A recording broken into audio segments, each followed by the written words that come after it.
Welcome to the Dentist Show. Let's jump right in.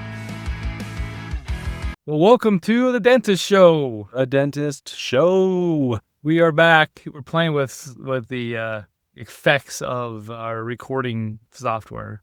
Yeah, It's not very good. I think Zoom's better. yeah, it's good, not great. Yeah, you look like let a me keep magazine us. cover pasted on the screen. You know what? I wish you looked as good as a magazine. It's like I want to be like this, and you post it on your vision board. Yeah. Well, remember, and people still do it, but like we'd like send letters, not letters, but like ask someone to prom or something. You'd cut like all the letters out of a magazine and like tape it up. That's kind of what this feels like. You look like that. Like the sheen on your face doesn't match the background, you know? Because it's very nice and flat back. And the only reason I started doing this is I'm in the office and there's usually a bunch of junk behind me and I don't want people to see it. So. Yeah, we're embarrassed where we're at. Well, we're at a new home and internet's having issues, so they're in my office fixing it, and then Ryan's working. So we're trying to get a podcast in this week. So here we are. Yeah, real life. What we need to do is just stop working. Yeah, and it's not all the time in the world. Makes it way easier, or just kick people out of my house every day. So frustrating, dude. We had weeks and weeks. We didn't move in until like 4 weeks after they closed. Supposed to be done with the house, and they're still in our house every day. Well, I mean, isn't that construction in general? I don't know. It seems like 4 weeks after its finished date should be kind of wrapped up. You would think so. Yeah. Yeah, it's construction. Hey, on this episode, so on last weekend, I spoke for just a few minutes at a Smile Trend event, which is cool. It's 230 or something new grads or D4s, and I got a lot of questions after I was leaving, and most of it. What do you think most of the questions were about? I don't even know, because like I had so many questions when I was a new grad. Like, who do I talk to about getting a loan to buy an office, or can I even get a loan to buy an office, or how did you get ready to manage a team or learn how to manage a team, or right? Because a lot of these new grads, especially, I mean, they went high school to college to dental school, and now they're going to be a leader within their workplace, right? Yeah. So yeah. I couldn't even think of the questions I would ask. It's been 14 years. Yeah. But my little speech was about the power of private practice and how much, although we own multiple practices, I still believe in private practices and the power and freedom you get from it. And so the people that came and spoke with me were ones that are trying to open or buy or acquire a practice. I got a few emails or DMs after regarding multiple practices. Yeah. All the questions from them came from how do we afford, and someone asked me during my lecture, how do we as new graduates in a private practice afford technology? I was like, well, in my speech, I was like, oh, you don't. It's okay. Like, move on. Yeah. Like, don't worry about keeping up with Pacific's technology. We have like 20 doctors in the offices, and I think only like 16 use technology for everyday stuff. Most offices now use iTeros for Invisalign, but besides that, most of our offices are still just using PVS impressions. So yeah, we do a lot of PVS for things, CEREC crowns. you guys just CERECs, but I mean, we buy used units. One of the practices we acquired had it, but you don't have to go and I even like to be like a year or two behind that bleeding edge of technology, let everyone else make the mistakes and work out the kinks. Yeah, I actually agree with that 100%. Well, it's just like buying a new car that was just a new model, if you will. Like they revamped like the Expedition or something and changed the entire engine, the drivetrain, the body, everything, right? You go buy that, you're going to pay premium dollar to get it. And then you're beta testing it for 4, right? And then you're going to have all these problems, but you're still paying the premium price for it. Whereas if you give it a couple of years and buy the older version, or at least a version that's been proven, you save a ton of money and you don't lose the value right off the front end like you would in a car. Yeah, so true. I noticed that with boats too. Sometimes you buy a new boat and it's like problem after problem. It takes like 6 months or a year for all the problems to go away. You're like, I probably should just gotta save a ton of money and all the You kinks work through it. you did have some problems with your boat, didn't you? Yeah. Yeah. We had, well, like, yeah, 3 or 4 issues that sidelined the boat for Yeah. a week. But Which is bummer when you're like, I guess in Arizona your boating season's a little longer, but here if you lose a week of boating season, you're like, well, that sucks. we do have a longer boating season, but the summers are short for the kids. So we only Yeah. have like 2 months. That's true. Yeah, because you got to get out there and maximize it while your kids aren't in school. Yeah. So, Yeah, we do evening trips too, but yeah, it's a little harder. But I was surprised by how many questions I got about technology. And yeah, that surprises me a lot. That wasn't even on my radar when I was graduating. yeah, no, I Like- thought I would acquire it eventually. Yeah, Yeah, but it wasn't like I need to have this on my. I figured yeah. And I guess that is competition that the new grads are probably getting taught is out there from a lot of probably suppliers and other lunch and learns maybe they're getting. And it probably is more prevalent than it was when you and I were graduating because, I mean, the Blue Cam was the Serif of choice, It was awesome too. right? And now we've got, full colored pictures. They're taking thousands of pictures a second, and there's competing models of intraoral scanners, and then there's like you said, all the DSOs and stuff that are able to get their new grads all that technology. Yeah. So Yeah. Another thing I was surprised with was I think the problem with like our podcast, all the other podcasts, is all the free content or YouTube, is there's so much out there that a lot of these new graduates or new business owners don't know where to start. They will sometimes come out. I've had actually a few saying, that's cool if you have a podcast. I want to do a podcast to get new patients. I was like, whoa, what? Or should we write a book or do this magazine? I'm like, you haven't practiced yet. Like, just like turn everything off for a moment and just focus on like, how can I make the patient experience phenomenal? Yeah. And how can I keep a phenomenal team trained to create their experience? yeah, and on the base level, improve your skill set and get more efficient with it. Yeah. Like, seriously, it was I think- like, I think we Last- talked about that a couple weeks ago, or at least a handful of episodes ago, where you had a day where you were in the office and you did a root canal, a crown, an implant. Like you had like all the options of dentistry that you know how to do like in one day. And you're just like, and I did it really high quality and it felt great. You said something to that effect. I don't know if you remember that, right? Yep. And you only get there by putting in the repetitions. And that's where a new grad could focus, is getting the repetitions in. So yeah, there's not so many. There were a few root canals I attempted that was above my skill level. And sometimes it went as planned. I'm like, oh, this is going to be difficult. And they're actually straightforward. And other times I wasn't able to finish it. And I sent to the endodontist. Endodontist finished it. I didn't charge anything to the patient. The root canal comes back and you just kind of look and see like, oh, okay, that canal was more to the buccal or more this way or more mesial. I was usually too far mesial in those lower molars.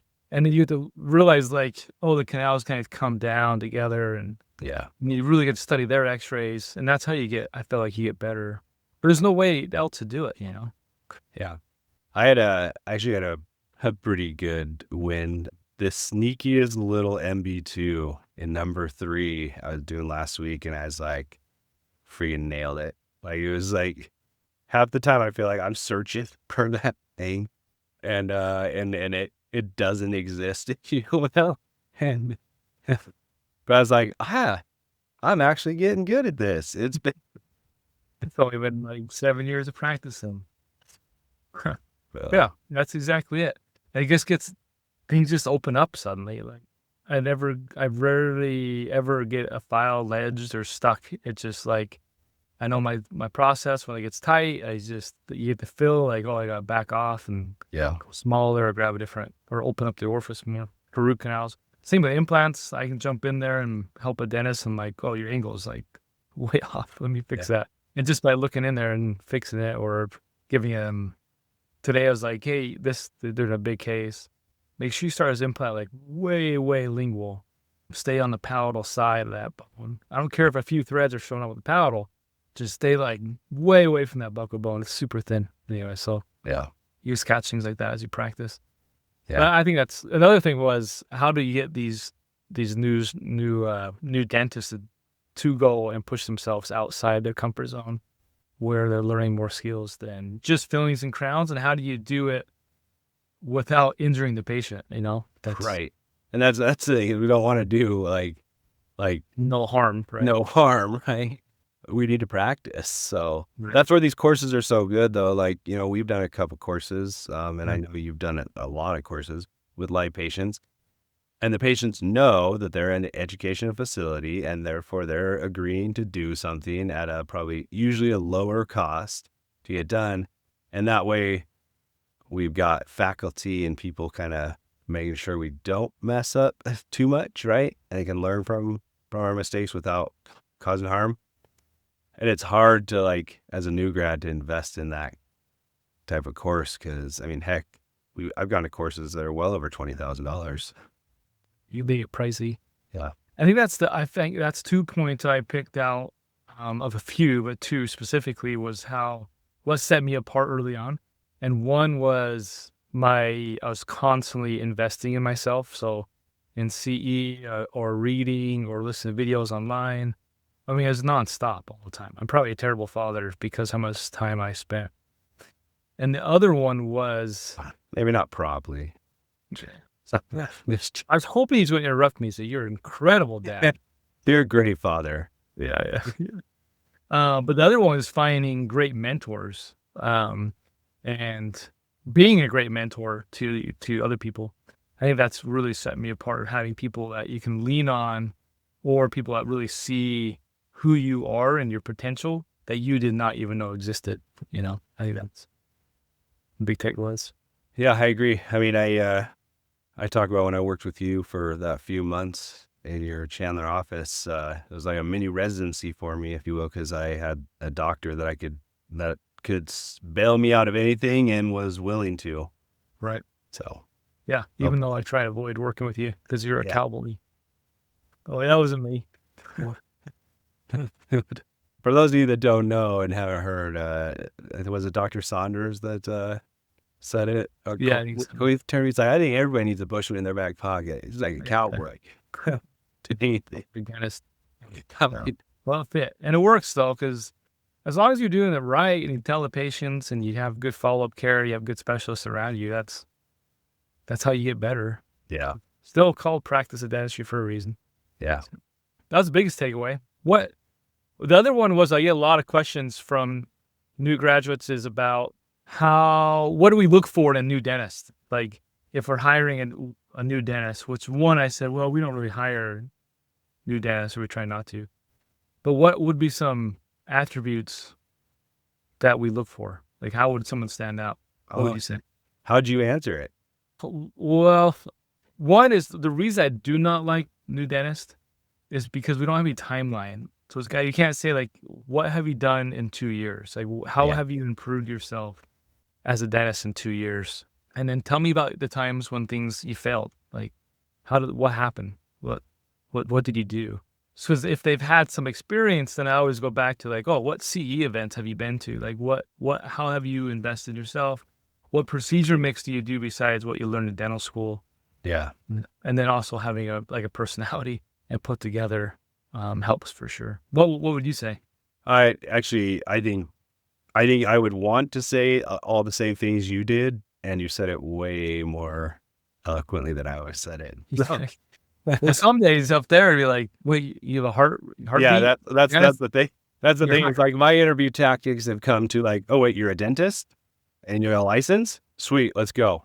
You're in. We'll work on it together. We are doing this. You like it or not? Yeah, it's not that bad. I haven't just hired all random people that show up at my door. Yeah. And it is the fewer selection for sure. So That's the downside of having smaller cities or Yeah. practicing. Good side is that your demographics are typically better. Downside is if you want to step away from dentistry, it's a little harder.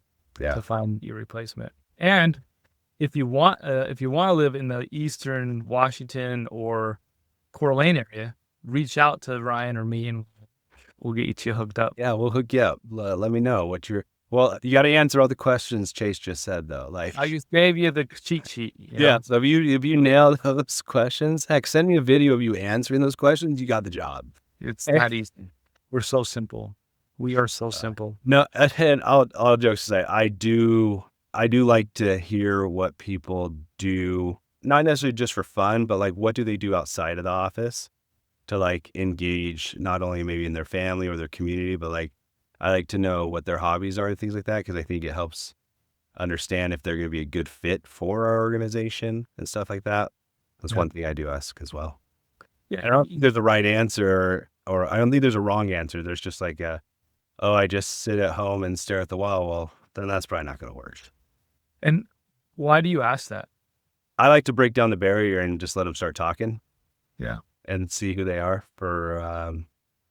see what makes them tick and why they do what they do. Because the why behind what they do is usually more important than the what they do. Right. Yeah.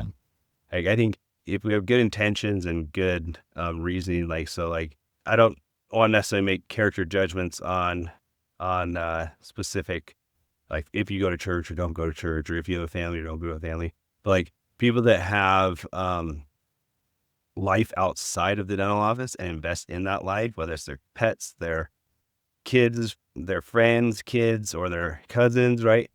They tend to have a bigger why behind why they do what they're doing. And I like that for our team because it helps them also care for our team and our patients.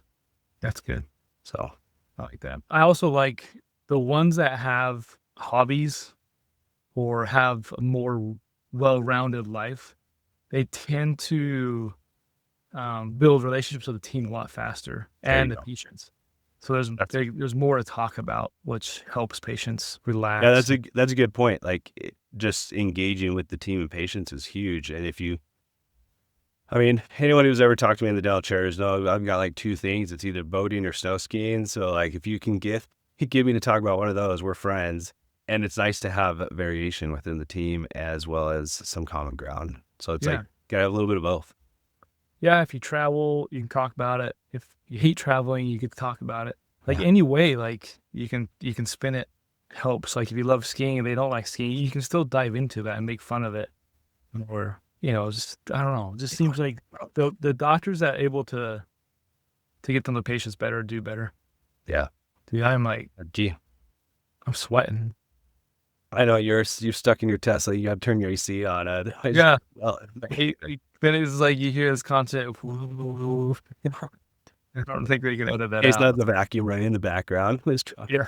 So instead, with the sweat, you can't see it too bad though. No. The filter's helping. I bet you if we saw your back though, it'd be gross. Wow. To be like I'm a tourist in Italy or Portugal. Yeah. Or like me, if I go to the south at all. Yeah. Yeah, just like sweat and wet the whole time. Are you guys still boating in Liberty Lake? Yeah, we went out a little bit this weekend. It's still warm. Like it's in the mid 80s, low 80s today. But it'll start to taper off real quick here soon. Right. We usually keep the boat in the water till about October, but by then it's like only in the water because we can't stomach pulling it out for the season. Mm-hmm. So it just sits there until we get like one random nice day. But our kids, they just all started school within the last week, and we've got color guard, dance performances, all the things. So we probably got one more weekend in us, and then it's done for the year. Do you guys even motorized boats down there? I don't think so. We don't. Yeah. I don't know if we're supposed to. Yeah. It rarely gets cold enough. So I think it freezes like once in a while, but it doesn't get like so cold. I think the boat freezes. Yeah. And we keep our boat indoors. Oh, there you go. That's definitely no problem. So if you have any other questions, or because I know we got a lot of followers that are either dental students or just had graduated, DM us, or if you want to be on the podcast, we'd welcome it too. Or we might go visit some dental schools someday. Yeah, we talked about doing that, doing like a 2-day dental school, and Yeah. so we got to line that up. I've been trying to work something out with UW. I've got a couple brothers over there, and we got some ins at Arizona, so hopefully we can Yeah. line some things up, and maybe if there's any students out there, maybe you'll see us near you sometime. Also, if you guys have any questions on anything about what it takes to do what we do and how to get to where we are, or if certain things are possible, then hit us up. We're happy to answer them. For sure. Yeah, if you're a D4 student and you want us to come to your school, reach out, DM us, send us an email at Chase at the Dentist Show, or DM the Instagram, or hit a comment on YouTube. That somehow I get emails from that, and we'll Works. we'll buy pizza and hang out and have a Q&A session with your whoever wants to join us. So I think it'd be a fun conversation. So Yeah, we'd love it. okay, go like us, subscribe, share. Hopefully we get the right episode up this week. Yeah, and if you don't like what you're listening to, then stop listening. And if you love us, tell your friends. That's right. Actually, Okay. even if you don't love us, tell your friends. Yeah, tell your friends how bad we suck. Yeah. Awesome. Thanks, everybody. Yeah, thanks. We'll see you soon. Thanks for listening to The Dentist Show. We hope that this episode helped you make smiles about more than teeth. To get more resources to grow as a dentist and to learn more about Chase and Ryan, go to thedentistshow.com or just follow the link in the show notes. If you enjoyed this episode, share with another dentist in your life and help us grow the movement. And be sure to rate and review wherever you're listening.